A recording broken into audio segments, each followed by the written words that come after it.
11 साल का एक जर्मन बच्चा हेलमट सोने के लिए बेड पर जाता है, पर अचानक वो अपने पेरेंट्स को सीरियस टोन में कुछ बातें करते सुनता है। बच्चे के फादर अपनी वाइफ से कहते हैं कि लगता है अब समय आ गया है कि हम पूरे परिवार को खत्म कर दे या केवल मैं सुसाइड कर लूं। बच्चे के फादर की आवाज में एक डर होता है और इस डर को बयां करते हुए वो आगे अपनी वाइफ से कहता है कि अब एलाइज हमारे साथ वही करेंगे जो हमने जूस के साथ किया। अब हेलमट उस समय इस बात को सुनकर कुछ रिएक्ट नहीं करता और सो जाता है। अगले दिन उस बच्चे के फादर पूरी फैमिली के साथ जंगल में जाते हैं और पिकनिक मनाते हैं, लेकिन इसके बाद हेलमट के फादर खुद को अपने ऑफिस में गोली मार लेते हैं, जिसके बाद हेलमट उनकी यूनिफॉर्म को फैमिली फायर प्लेस पर जलता देखता है।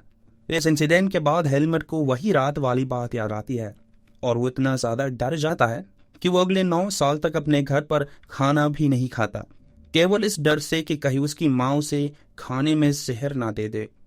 अभी हमने आपको जो स्टोरी सुनाई वो केवल एक स्टोरी नहीं बल्कि वर्ल्ड वॉर 2 के खत्म होने के बाद लोगों की मेंटालिटी थी।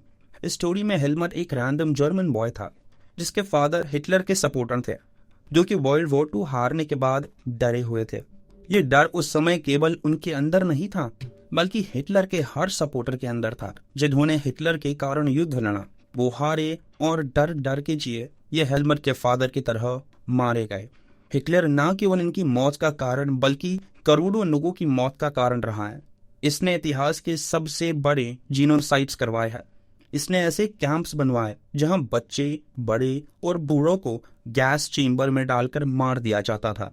हिटलर ने दुनिया में अपनी ऐसी तानाशाही दिखाई थी कि आज भी लोग किसी सख्त इंसान को हिटलर से कंपेयर करते हैं, लेकिन हमारे मानने में शायद इस दुनिया में कोई होगा जिसे हम हिटलर से कंपेयर कर सके, क्योंकि इसने जो क्राइम किए वो मानवता को शर्मसार करने वाले काम थे।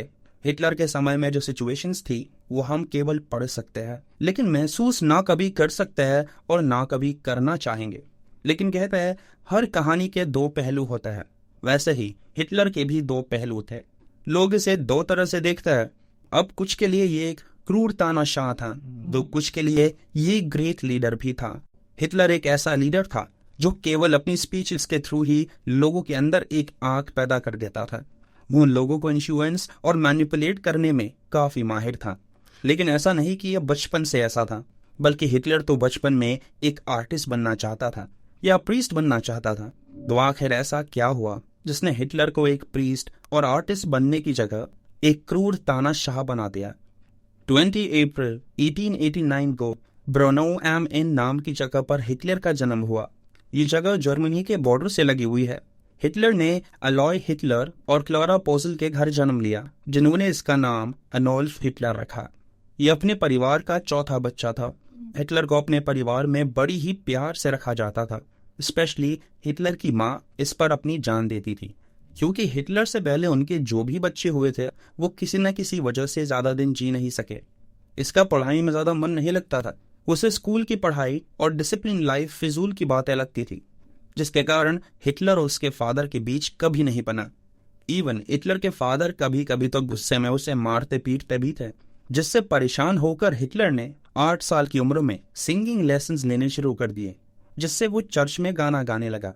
चर्च में जाने के कारण ही वो एक समय पर प्रीस्ट भी बनना चाहता था, लेकिन ऐसा हो नहीं पाया, क्योंकि इसी समय हिटलर की लाइफ में एक टर्निंग पॉइंट आता है। वो अपने छोटे भाई एडमंड को खो देता है। एडमंड की मीजल्स, जिसे खसरा रोग भी कहते हैं, उसकी वजह से डेथ हो गई, जिसका हिटलर के ऊपर काफी बुरा असर पड़ा। वो अपने भाई को हमेशा याद करता रहता। वो धीरे धीरे एक ऐसा लड़का बन जाता है जो केवल अपने में ही रहना पसंद करता है।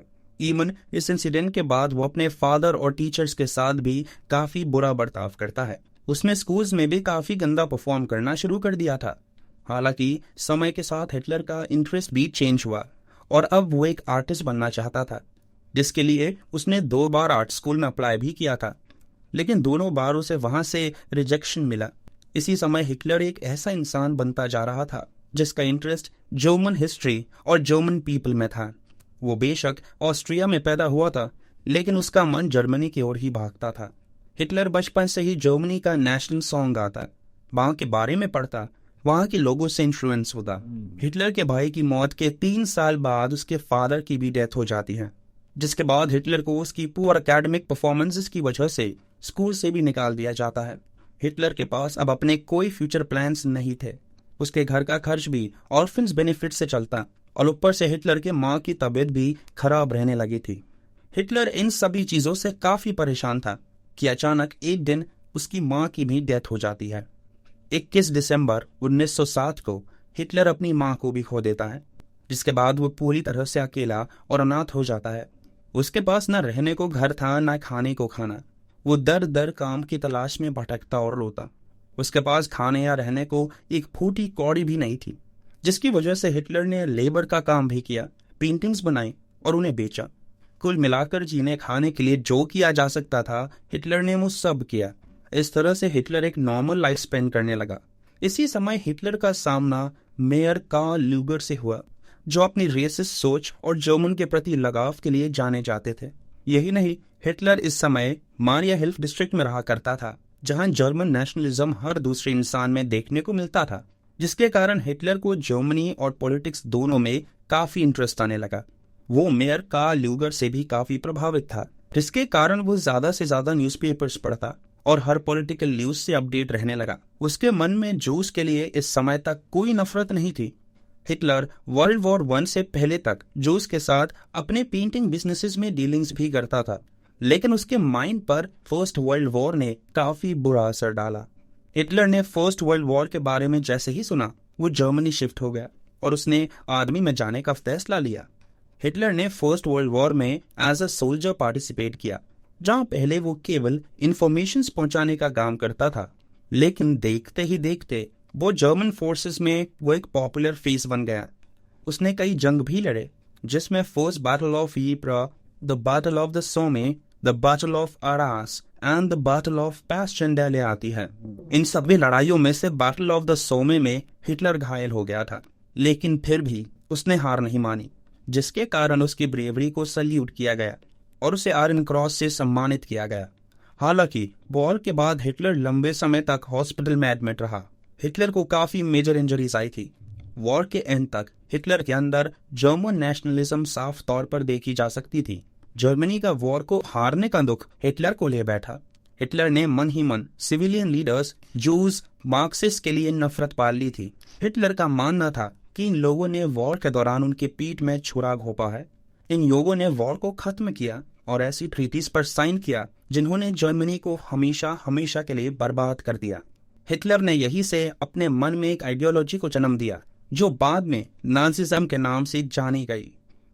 1914 से लेकर 1918 तक वर्ल्ड वॉर 1 लड़ा गया, जिसमें एलाइज कंट्रीज यानी इंग्लैंड, फ्रांस एंड रशिया ने सेंट्रल कंट्रीज को हरा दिया, जिसमें जर्मनी भी आता था। जर्मनी के हारने के बाद वहां का पॉलिटिकल सिस्टम काफी खराब हो गया था। कोई भी सरकार वहां राज करने के लिए नहीं थी, जिसके कारण सभी पार्लियामेंट पार्टीज को जर्मनी में अपनी गवर्नमेंट बनाने का मौका मिल गया, जिसके लिए एक नई गवर्नमेंट को बनाने की बात सामने आने लगी। नई गवर्नमेंट को फॉर्म करने के लिए नेशनल असेंबली ने वाइमर नाम की जगह पर मिलने का फैसला लिया, जहां बाद में कॉन्स्टिट्यूशन को फॉर्म करते हुए एक गवर्नमेंट को बनाया गया, जिसके लिए प्रॉपर वोटिंग्स का सहारा लिया गया, जिसमें वुमेन ने भी अपने वोट डाले। इस गवर्नमेंट को ही वाइमार रिपब्लिक के नाम से जाना जाने लगा। हालांकि उस समय ज्यादातर जर्मनी की पब्लिक इस रिपब्लिक के खिलाफ थे, क्योंकि इस रिपब्लिक ने ही पीस के नाम पर ऐसी ट्रीटीज पर साइन किया जिसने जर्मनी को बर्बाद कर दिया। इन ट्रीटीज में सबसे हार्श और ह्यूमिलेटिंग ट्रीटी ऑफ वर्साई थी। ट्रीटी ऑफ वर्साई में इतने हार्श रूल्स और एक्शंस थे, जिसकी वजह से जर्मनी को बहुत बुरे इकोनॉमिकल कंडीशन से गुजरना पड़ा। इस पीस ट्रीटी के कारण ही जर्मनी ने अपनी overseas colonies, a tenth of population, 13% territories, 75% iron और 26% कोल खो दिए। एलाइड पावर्स ने वॉर के बाद जर्मनी पर ऐसे रूल्स इम्पोज किए जिससे उनकी कमर ही टूट गई। जर्मनी इस ट्रीटी के कारण दिन पर दिन एक वीक देश बनता चला गया।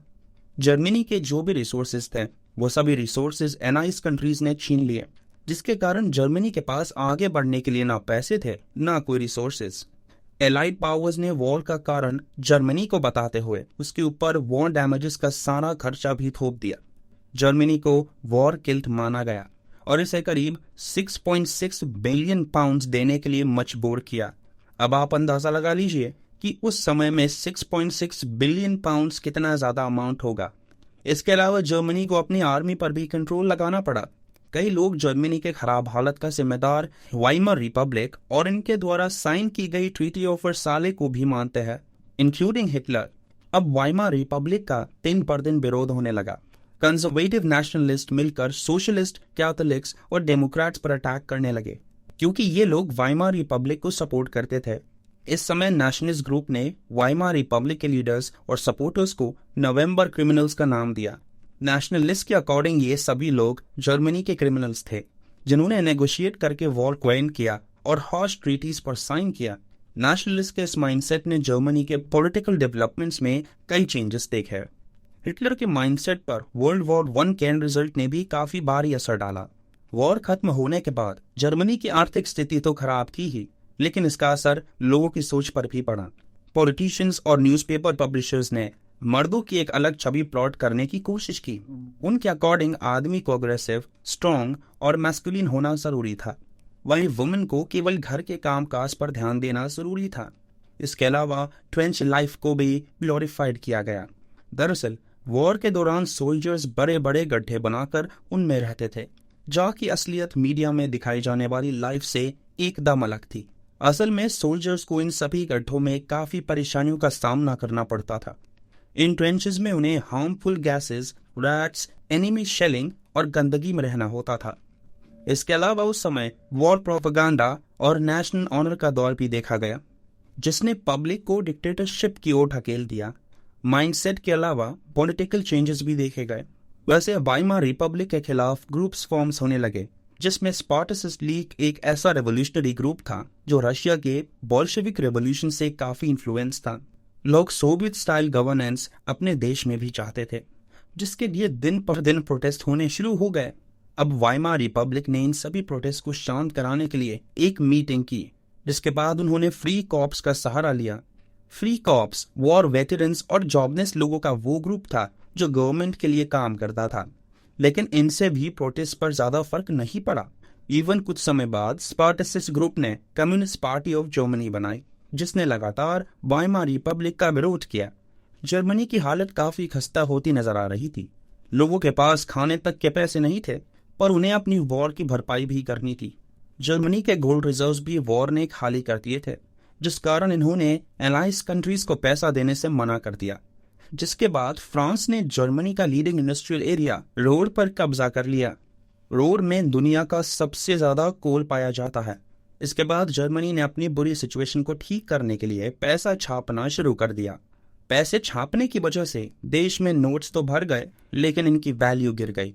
अब एक मुट्ठी नोट से एक ब्रेड खरीद पाना भी मुश्किल होने लगा।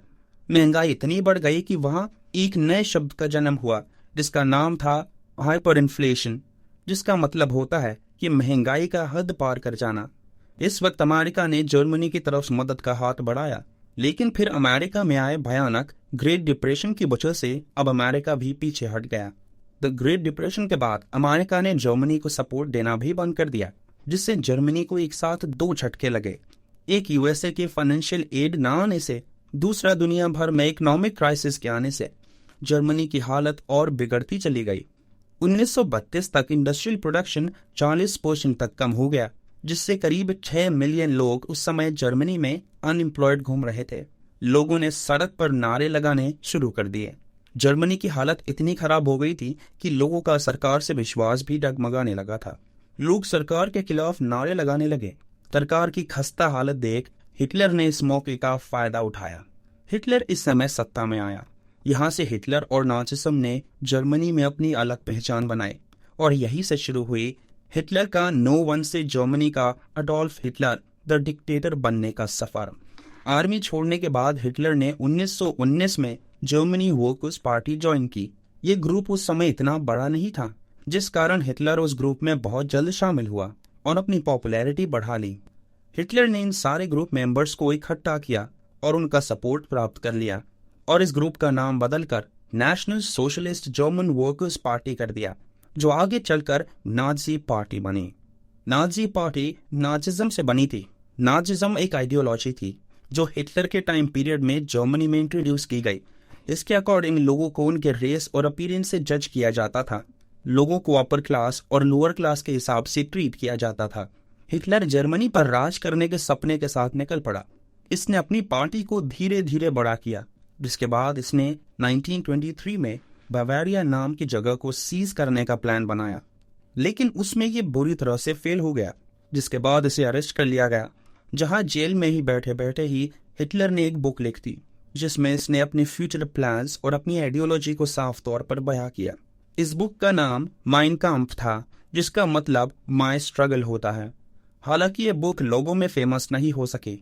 हिटलर कुछ सालों बाद जेल से बाहर आया और दोबारा अपनी पार्टी पर काम करने लगा।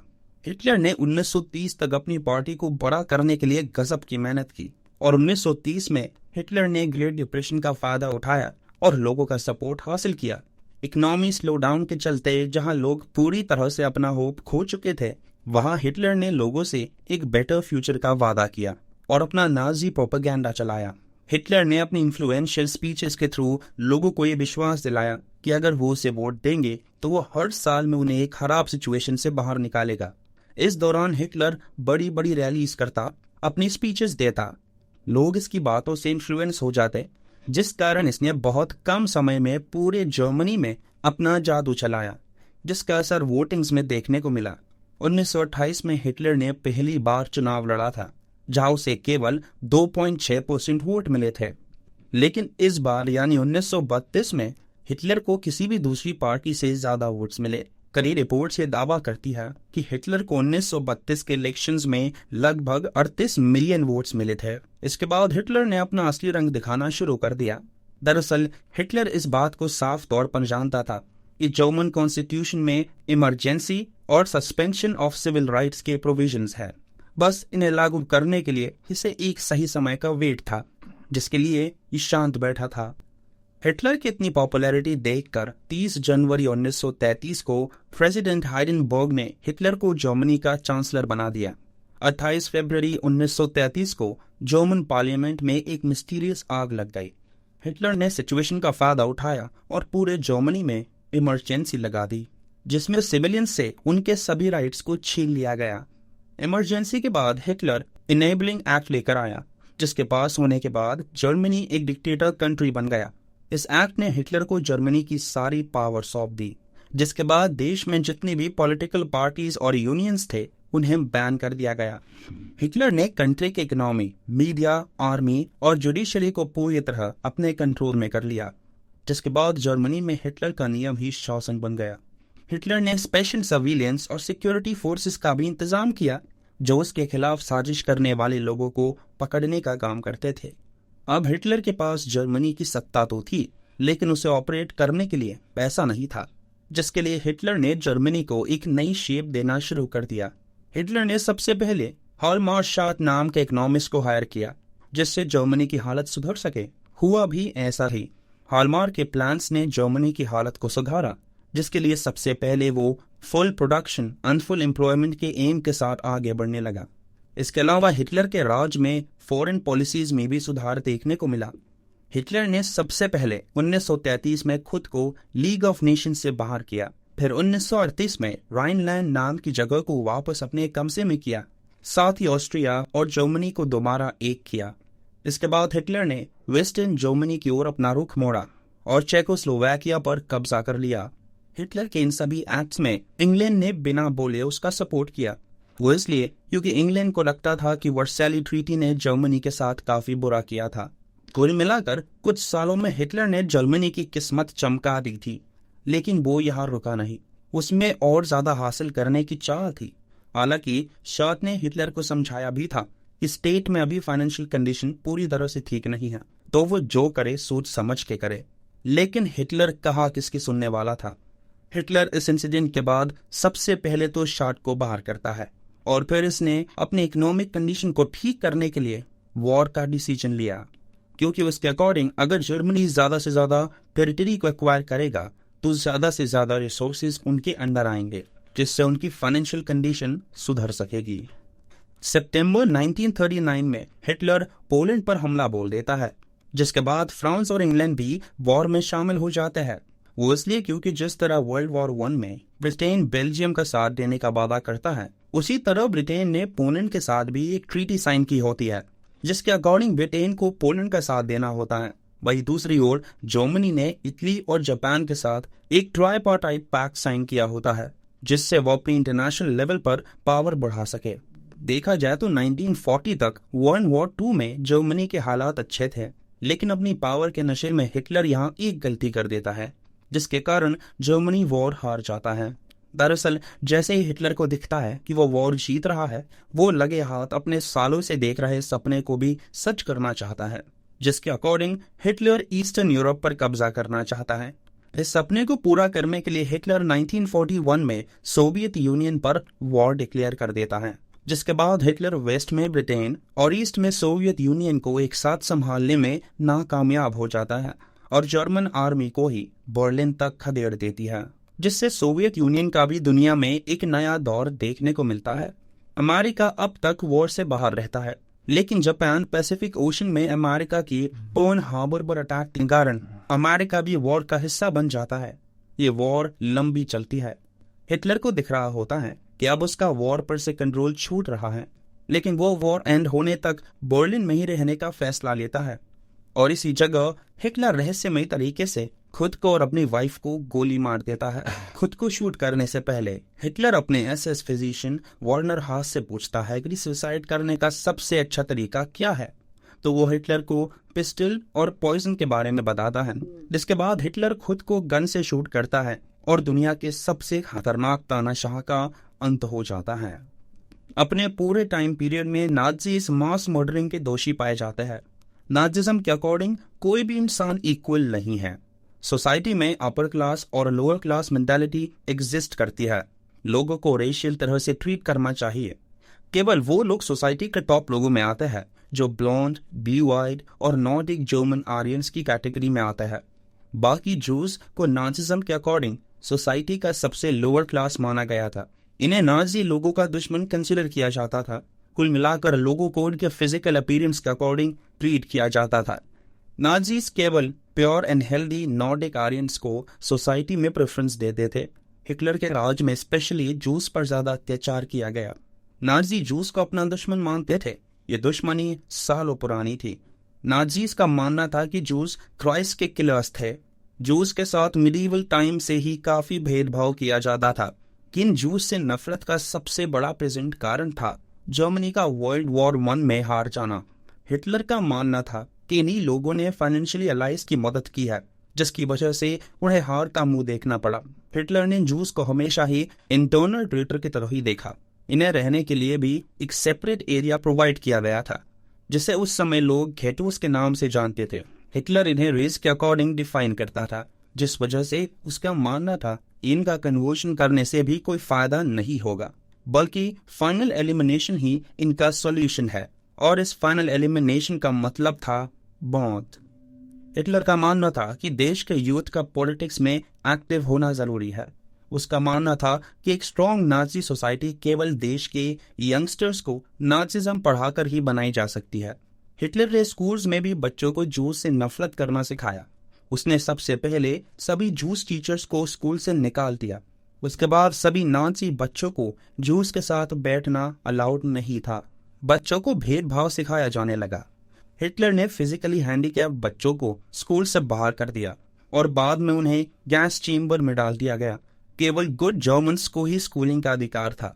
इवन नाजिज्म को बच्चों की टेक्स्ट बुक में इंट्रोड्यूस किया गया और उन्हें सिखाया जाने लगा कि उन्हें लॉयल और सबमिसिव बनना चाहिए। साथ ही जूस से नफरत करनी चाहिए और हिटलर की वर्शिप करनी चाहिए। हिटलर के समय में बच्चों को यह समझाया जाता था कि वुमेन मेन से डिफरेंट है और इक्वालिटी जैसी कोई चीज एग्जिस्ट नहीं करती। अगर वुमेन मेन जैसी बन जाएंगी तो सोसाइटी बर्बाद हो जाएगी। लड़कों को बताया जाता था कि उन्हें अग्रेसिव और मैस्कुलिन बनना है और वुमेन से एक्सपेक्ट किया जाता था कि वो एक अच्छी माँ बने और प्योर ब्लडेड आर्यंस को जन्म दे। इसके साथ ही वुमेन को अपनी प्योरिटी को भी मेंटेन करना होता था। उन्हें जूस से दूरी बनाए रखने को कहा जाता था। इवन अगर किसी औरत ने अनडिजायरेबल नाजी को जन्म दिया तो उसे पनिश किया जाता था और डिजायरेबल नाजी को जन्म देने पर उन्हें अवार्ड दिया जाता था। कुछ इस तरह की शिक्षा के साथ जर्मनी नाजिज्म फैलाया जा रहा था। हालांकि हिटलर के मरने के बाद जर्मनी ने ही नहीं बल्कि पूरी दुनिया ने ये बात समझी कि वॉर सिर्फ नफरत ला सकता है और डिस्ट्रक्शन फैला सकता है। इसी वॉर के खत्म होने के बाद यूनाइटेड नेशंस जैसे ऑर्गेनाइजेशंस बने। हमें उम्मीद है कि आपको हमारा ये वीडियो पसंद आया होगा, तो इसे लाइक शेयर जरूर करेंगे और चैनल को सब्सक्राइब करना उतना भूले।